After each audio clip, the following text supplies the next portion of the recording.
I'm back at MIT on campus in 10250, one of the most famous lecture halls at MIT. I remember sitting in this lecture hall in physics 801, and I looked across the lecture hall and I thought, why does that woman look so familiar?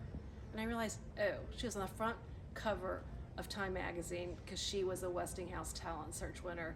And I thought, what am I doing here? So look, I'm now teaching in this classroom.